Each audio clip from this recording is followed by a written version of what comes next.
and the school communities who are carrying this grief today and will carry it for years to come. There are many details that we simply do not know and must lean on our partners at the city and the Seattle Police Department to provide. As they do so, they have a great work before them. Superintendent Shuldiner and immediate former Superintendent Podesta, along with district staff and our Rainier Corridor principals, who are grieving heavily, have worked tirelessly over the weekend to provide information and support for students and families. We center their needs for privacy and space as we talk about this tragedy and what can be done better to support our students and protect our students, staff, families, and neighbors. We will do so with respect for those who are struggling to understand this deep loss. At this time, I ask you to join us in a collective moment of silence.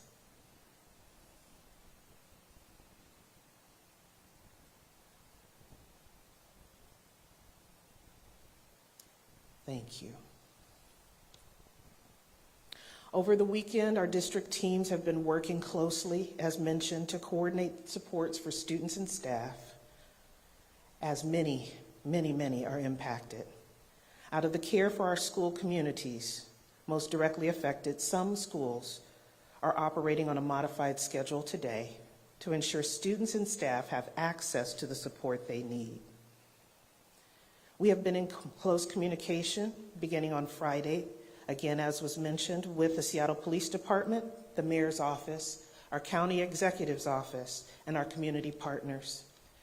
Mr. Podesta, who is now transitioning from Interim Superintendent to Chief Operations Officer, along with incoming Superintendent Shuldiner, we're a part of our community, having conversations, attending vigils, and working with our principals to determine what support is needed. This remains an active investigation, and we ask anyone with information to contact the Seattle Police Department. The tip line is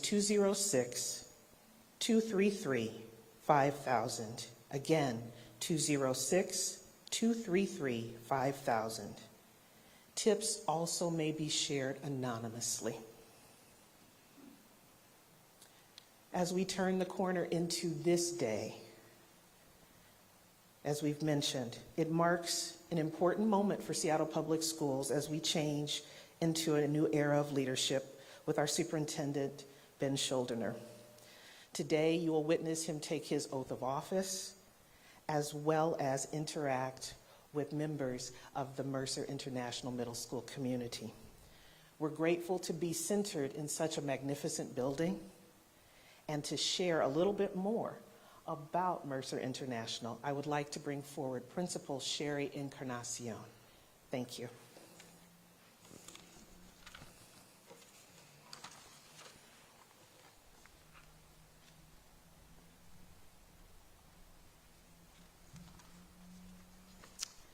Good morning. My name is Sherry Encarnacion, proud principal of Mercer International Middle School. And on behalf of our families, students, staff, and the broader Seattle Public Schools community, I am both humbled and proud to welcome our new superintendent, Ben Shuldiner. Before we begin, I want to acknowledge that we are gathered on the unceded ancestral lands of the Coast Salish peoples. We honor the Duwamish people, their ancestors, elders, and descendants who have stewarded this land since time immemorial. In Lashute, the Duwamish referred to this hill as Quatsich, greenish yellow spine, a name that reflects the ecological richness that once covered Beacon Hill. It is meaningful that we are gathered here today in a place long rooted in care, connection, and community. This past September, Mercer transitioned into this new school building of 178,000 square feet, designed to serve up to 1,000 students and made possible through the Building Excellence 5 levy. With geothermal heating, solar power, and low carbon construction, the building reflects a commitment to sustainability, student health, and long-term stewardship. More importantly, it reflects the trust our community has placed in public education. Thank you, Seattle voters. Mercer serves middle school students, a time when young people are asking themselves, who am I? How do I belong? Do adults believe in me? And how we answer those questions through relationships, instruction, and care matters deeply. Our hope is that Mercer serves as a beacon, a place of welcome, belonging, and possibility. That belief shows up beyond the classroom. In December, we partnered with Seattle Cares to host a pop-up market in our family room right downstairs, supporting families across the Rainier Valley with food and household essentials. The response was so strong that we are hosting another market a few weeks from now. Mercer was intentionally designed to be a community hub, from our neighbor care health clinic and community kitchen to outdoor learning spaces and areas dedicated to cultural exhibits and student work that you'll see today, Superintendent Shuldiner. It's a place to reflect, a place to partner with and uplift the neighborhoods that we serve. Inside these walls, Mercer is defined by strong adult collaboration. Teachers plan together, they study student work together, and they share responsibility for every learner. That collective efficacy, our shared belief that what we do all together matters. It is the engine behind our progress. Now, over the last 16 years, Mercer has maintained a strong commitment to rigorous academic and whole child development. We have a proud history of accelerating mathematics for middle schoolers, opening doors to advanced coursework in high school and beyond. We are also a district leader in value-added impact, especially in English language arts, particularly for students furthest from educational justice. Language diversity is one of Mercer's greatest strengths. Over a third of our students are English language learners coming from homes rich with language, story, and culture. Students who begin their education in Spanish and Chinese Mandarin immersion programs can continue those pathways here, earning high school credit and working toward the prestigious seal of biliteracy. And beyond academics, we create spaces where adolescents can grow their confidence and leadership. We offer after-school and mentoring programs like Kingmakers, which supports our African and African-American male students by fostering academic excellence and cultural pride. We also offer girls' empowerment groups that focus on identity, voice, and belonging. Our Career Cafe, bringing professionals from across industries into our building, helping students imagine futures that they may not see in themselves yet. But to truly understand Mercer is to hear from our students. Fabiola Farino, an 8th grader, is a powerful example of what happens when adolescents are known and supported. Whether she is performing on the upright bass at a symphony concert or competing as a positive teammate on her varsity basketball or volleyball teams here at Mercer, or planning school activities through her ASB leadership, we hear her voice over the loudspeaker during second period for our announcements almost every day, or offering her feedback, her peer critique on really powerful persuasive writing happening in our English language learning classes. Fabiola reflects the confidence and curiosity and care that we strive for every day. At Mercer, she has learned that friendships are built, mistakes are part of learning, and advocacy is something you practice. It is my deep honor that I introduce Fabiola Farino, who will share her perspective as a Mercer Scholar. Then following her remarks, Bev Redmond will join us again to introduce our new superintendent. Fabiola, come on up.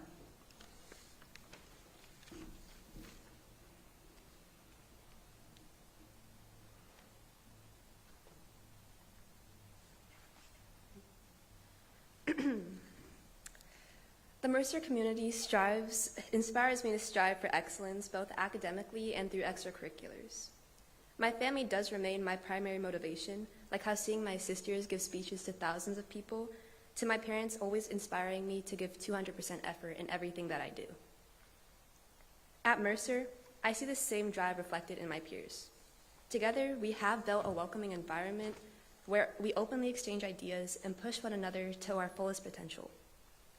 Many leaders, like King County Executive Girmay Zahalai, have emerged from Mercer, and very soon, so will I.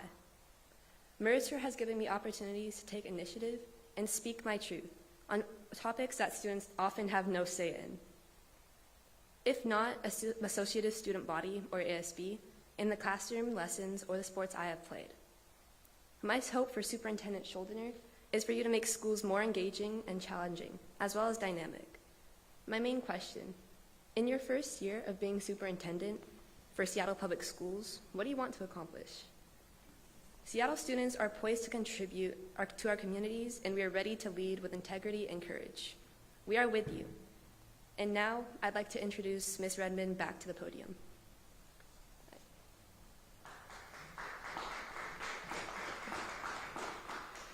Thank you to Fabiola for also putting down a challenge for us, and also to Principal Encarnacion for sharing the background and the strength of Mercer.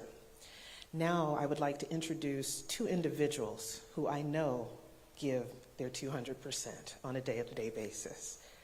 I would like to bring to the microphone our school board president, Gina Topp, and then we will introduce our incoming superintendent, Ben Shuldiner, as they prepare to give the oath of office. Thank you, Gina. Thank you, Chief Redmond, and thank you, Principal Encarnacion, and the amazing 8th grader, Fabiola, for your words today and the challenge to Superintendent Shuldiner. I, too, would like to know what your plan is. And to the Mercer Middle School community for hosting us. It's meaningful to be here in a school surrounded by students, educators to mark this moment. Before we go further, I do want to acknowledge the moment our city is in. It is one that has become far too familiar and weighs heavily on us all. The loss of two of our students is heartbreaking beyond words. Our hearts are with the families, their friends, our school communities who are grieving. I want to thank our school and district staff who have been working throughout the weekend to coordinate supports and to grieve alongside our communities, and members of the board who are present at schools this morning, standing with students and families in care and solidarity. Public service does not pause in moments like this. In many ways, it asks more of us. It calls for steadiness, compassion, and a clear commitment to the people we serve, our students. Today also marks this new chapter for Seattle Public Schools as we welcome Ben Shuldiner as our next superintendent. Our community was clear about the leadership it wanted and needed, and Ben reflects those values. He brings a strong record of advancing student learning, practicing sound financial and operational stewardship, and remaining accountable to students, staff, and families.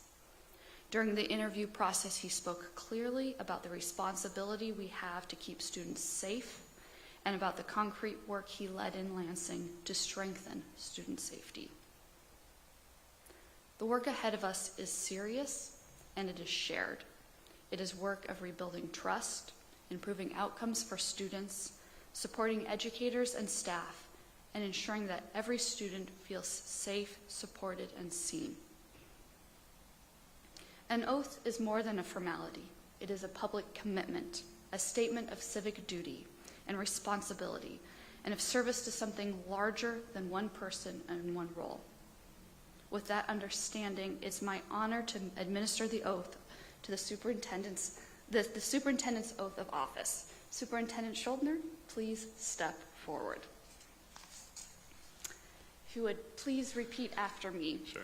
I, your name, I, Ben Shuldiner, do hereby solemnly swear do hereby solemnly swear that I will support the constitutions of the United States that I will support the constitutions of the United States and the state of Washington, and the state of Washington, and the laws of the state of Washington, and the laws of the state of Washington, and to faithfully perform the duties of superintendent and to faithfully perform the duties of superintendent of Seattle School District Number 1, of Seattle School District Number 1, King County, State of Washington, King County, state of Washington, to the best of my ability. to the best of my abilities. Congratulations. Thank you very much. Now, if we wouldn't mind sign the certificates here to make this Sure. official.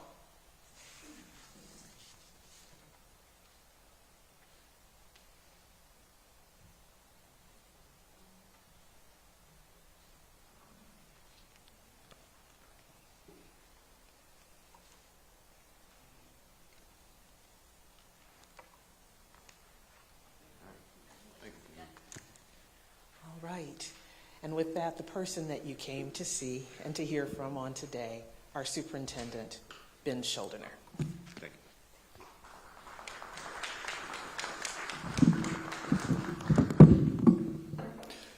Good morning, everyone. It is an honor and privilege to be here this morning in this incredible library, a place of learning, a place of letters, a place of books. I could think no better way or better place for an incoming superintendent to be. It's wonderful to see so many students. The press, thank you for being here. The incredible staff, who I know so many of you have been working day and night for my arrival, but much more importantly, to deal with, sadly, the tragic incidences that happened on Friday. Last night, I drove around the neighborhood where the shooting happened, parked the car, walked around in the rain, and I could only think about the tragedy that befell our community, but that even within that tragedy, there's hope. As the rain falls, which they tell me happens quite often here, I can imagine it kind of mixing with the tears that our children and our families cried both on Friday and throughout the weekend. And I can imagine that that water together collectively mixes so that we can now grow new things, so that we can, as a community, rise above what has happened and to work collectively to do what is right for this community, for our children, and for society at large. The question that was posed to me was, Superintendent Shuldiner, what is your hope for, the year? I would say the question is, what is our hope? What is our work? What are we going to do? Because as a society and as a school district, it is about the we. It is about us collectively. And I think our hope, as I've heard from so many families and students and community members who have reached out to me, is that we want Seattle Public Schools to be the single best school district in America. And that is the hope we should always have. And so I look forward today and all of the days, as far as many of my bosses are here today. I see board members. Thank you for being here. Thank you for your time and your commitment. As long as they will have me, it is my commitment to do that, to make Seattle the best urban school district in America. And the question, of course, is, well, how do we do that? First and foremost, we have to make sure that our students and our faculty feel safe and secure. We then have to engage, as was said. We have to invigorate. We have to raise the bar. Because, and you will hear me talk about this quite often, students, children, rise to the level of our expectation. And if we expect greatness from them, they will produce.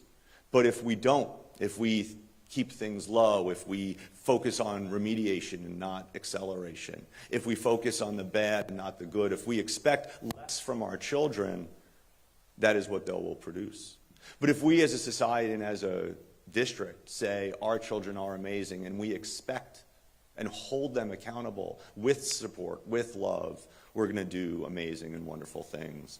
And so, though it might be true that you are here to hear me speak, nobody really wants that. What we want is for us to open up school, to get kids to learn, to be here in the wonderful confines of this amazing and beautiful building, and that our educators who I see around us, their hope and their love and their support of our children is what we're here to see and to experience. So without further ado, I will turn this mic back over to whoever the mic is supposed to be taken. But I just want to say thank you to all of you. Thank you for being here on this day.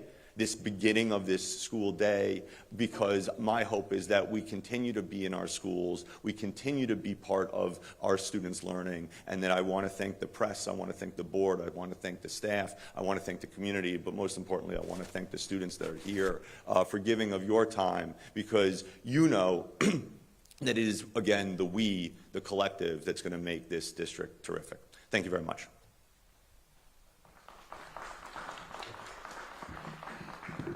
Thank you, Superintendent Shuldiner. At this time, we're going to open to the media for about 10 minutes of questions.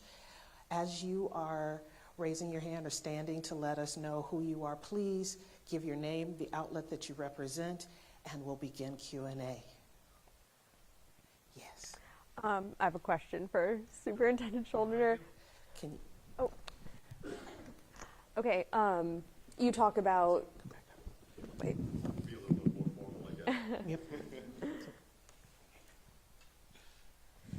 You talk about wanting to ensure students and staff feel safe and secure. How do you accomplish that both in the classroom and when students are leaving for the day at maybe 3 p.m.? Yeah, it's a great question. I mean, there's a lot of gold standard things that one can do, things like single point of entry, things like fencing, things like cameras. There's even film that you can put on windows. But it's also about having a presence, making sure that our faculty, making sure that our public safety are there. But it's also about having a relationship with SPD. We want to make sure that, you know, the street, which is, you know, not our jurisdiction, although I care very deeply about it, is that this is a partnership. But what I've also found to be just quite amazing about Seattle is so many of the families want to be there too. And so I think what we do is we do some kind of gold standard things of what schools can do to make inside safe, but then we also have to work very collectively and very kind of in collaboration with the entire community about things like the corridor and streets, bus stops, all of that stuff. So it's going to take a while. This is a conversation with the community, not to the community. But I can tell you that certainly my experience in Lansing and my experience in New York have shown many, many tangible ways to make districts feel safer and, in fact, are safer. Thank you. Additional questions? Oh, yes. Brooke Griffin with Cairo.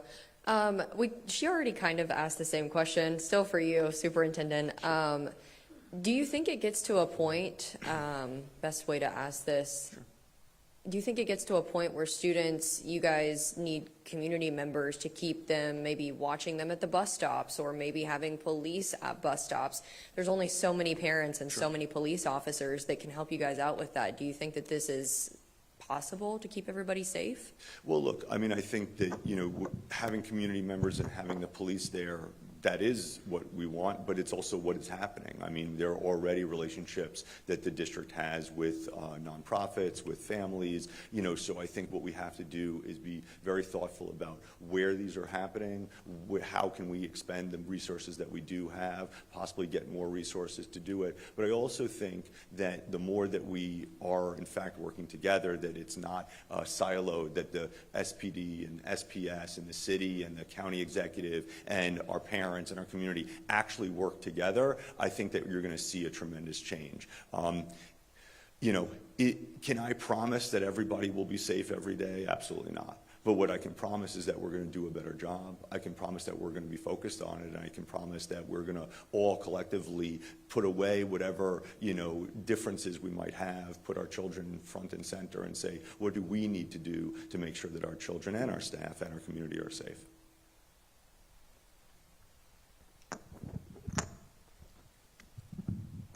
Seattle Times? Yes. Thanks. Claire with the Seattle Times. Yes, also for Superintendent Shuldiner. What else is happening in the classrooms for kids this week in terms of support? And do you provide instruction to teachers about how they should talk about this with students? Sure. Well, thank you so much for the question. I'll answer kind of more in general, and I'll certainly hand it over to somebody to speak more specifically. Many of you might know that we're doing kind of delayed starts at some of our schools in the area, but what we're also, of course, doing is bringing in professionals, bringing in counselors, social workers, et cetera, people to work within our schools with our children, but also the schools have them as well. There's curriculum, there's individual meetings, there's group meetings. You know, sadly, and This really is, sadly, schools have become used to this, and they have been trained to do this. It is unfortunate that there is a playbook for this, but there is, and that is to make sure that you're bringing in counselors, bringing in support within the schools that are impacted, making sure that individual children are given space, given time to talk about it, to reflect, to deal with it, but then also to create things like group work. Not to bore you with a lot of child psychology, but, at times kids will feel more comfortable to speak to their peers. Sometimes children will feel more comfortable to speak to adults. And so as a school district, we just want to make sure that we're giving as much support and much love and as much ample opportunity for people to kind of handle this, to deal with it. In terms of the faculty, I do know that the faculty did come in, I think, at regular time, and there's supports there for them as well. But of course, what I would say to any of our amazing staff is that we are here for you. If you do need help, please reach out. Sometimes as the adults that deal with this, we tend to put our emotions down so that we can focus on our children, and I think we also have to make sure that the adult component is important as well. But Bev, if there's specifics you want to speak about, I'm happy to have you do that. I think Superintendent Shuldiner did cover that fairly well. I do know that we'll be continuing to check in on our schools, our students, our staff throughout the week, and reevaluating as we go along. As we begin to go back into an actual regular schedule, we will still have supports throughout the week for them. Additional questions? Yes. Hi, I'm Savannah Welch with King 5. This is also for Superintendent Shuldiner. Yes. Going back to what you said before about transparency and communication being your top priority, sure. What can parents expect with that in regards to safety and transparency also moving forward, especially given what just happened this last week? Sure. I'm going to try my best to be as transparent as possible. That might seem relatively empty, right? Just words, but hopefully people saw the communication that I sent out last night to the entire community.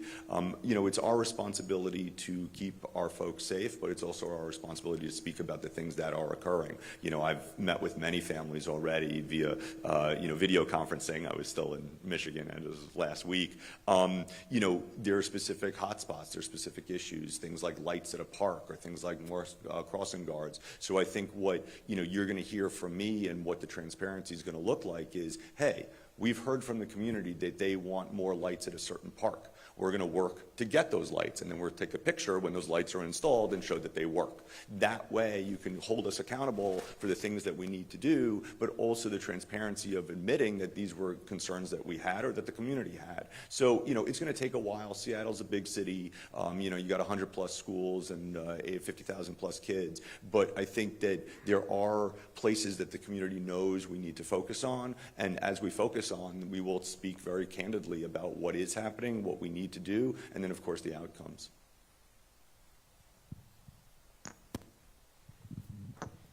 Still for the superintendent. Well, I'm sorry. All right. It's all right. No, it's good. We're getting our steps in. It's your first day. That's right. No, I appreciate that. Slightly shifting a little bit, sure. You did an interview with Cairo back via Zoom back in December, and you talked a little bit about a couple other things that you were also including Sure. on safety. It's just the big topic today.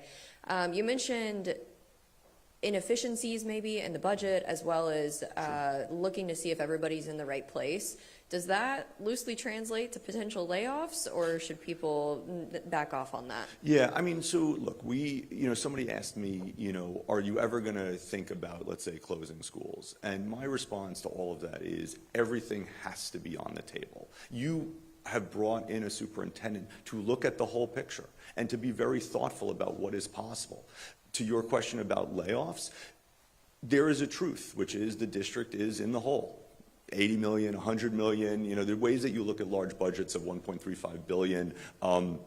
You can come to a conclusion of where that is, but I think we all agree that there is a pot of money that we need to fill or to save. What does that look like? It depends. What I can tell you is at a district that has about 9,000 folks, you're going to have people that are going to retire. And so if we can be very, very thoughtful about supporting our people, that maybe there's not going to be layoffs, but there would be efficiencies around vacancies. Maybe there's going to be efficiencies about merging departments together. Maybe there are things that we can help find more grant money. There's things that we can help shift monies around. School district budgets are relatively complicated, as one could imagine. But unlike a kind of a business budget, there are different pockets of money that have to be spent on certain things. From my understanding of this budget, as I've kind of dug deep into it, is that there are places that we can move correctly the money that could be somewhere to another place that will help create those efficiencies and help move forward. But certainly today, it is not my intent to fire anybody. My intent is to find the great, wonderful educators that want to be part of this community, bring them in, and make sure that we're supporting the great educators that are already here to really do that. But I don't think that you're going to see initially any sort of like large scale. What I think what you're going to see is reorganizing of a district so that different departments are now working together, and then you're going to see a lot of efficiencies that will kind of percolate. But then you also, as a thoughtful school district, need to look at where you might have vacancies, people are retiring or being shifted to different budget lines. So yeah, I mean, we're going to have to deal with a very large budget gap. No question about it. But can we be thoughtful about it? Yes, absolutely.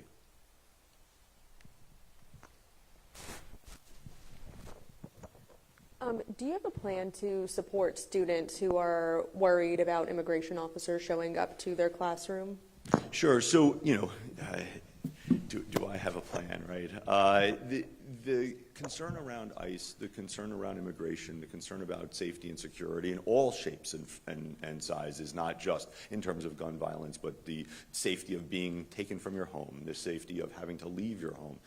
The district has worked really, really well, I think, on trying to get information out to the community around what the rules are, what the resources are. So what a school district has to do is two things. One, give as much information as they possibly can and give them as much support as they can, but also recognize the law and recognize what we can and cannot do. So I think what you'll see from me and from this incredible staff is a conversation around what we need to do and what we're able to do to try to have folks feel safe and secure. But I will say that the school building, the school and the classroom is in fact probably the safest place for children to be. Not only do we have our own protection, we have lawyers and we have supports and we have people that can help us, but also the building itself is secure. What happens on the street is something, sadly, as we all know from Friday, is something we can't control. But if a child is in a school, that's in fact the safest place for a child to be. And that's been true throughout this country over the course of what's happening with ICE. So I think what I would say to all families is please remember the safest place for your child to be is in school, because that's where we can protect them and where we can support them. Raphael Brewer with the Garfield Messenger. You've talked about all these initiatives you want to do, and you're visiting every school in your first 100 days. Besides that, maybe quick visit to a school, how should students expect to see you, and how will you communicate your initiatives to students? That's great. Thank you for the question. A couple things. One is certainly every week I'll be writing a letter to the community, and I believe students are part of the community, so I hope that they're able to see that. As some of you might know, we're kind of revamping something and creating the student superintendent roundtable, where once a month I will be meeting with students for a couple of hours to really get a sense of what is going on in their schools, so that I can hear from them, and then I can learn from them and they can hear from me. But not only is it that these visits, but these visits are going to hopefully be real, where I have time to speak to students. But in all honesty, just like I said yesterday, if students have questions, email me. I think you have done so, which is awesome, and you've been a terrific journalist for Garfield, and I think that many other students have already reached out. And so my job is to be the superintendent for all people, and I think that the more that we open communication where you're hearing from me, but also where I'm hearing from students, that's really important. And so I cannot wait. We already had our first, student superintendent roundtable, and kind of each month I'm going to look forward to hearing from that, so I can hear from the students as well as sharing what we're going to do together. Thank you. I know we're at time. Yep. Thank you. We are at time for formal questions. We have some time set aside for members of the media to do some pull aside toward the back.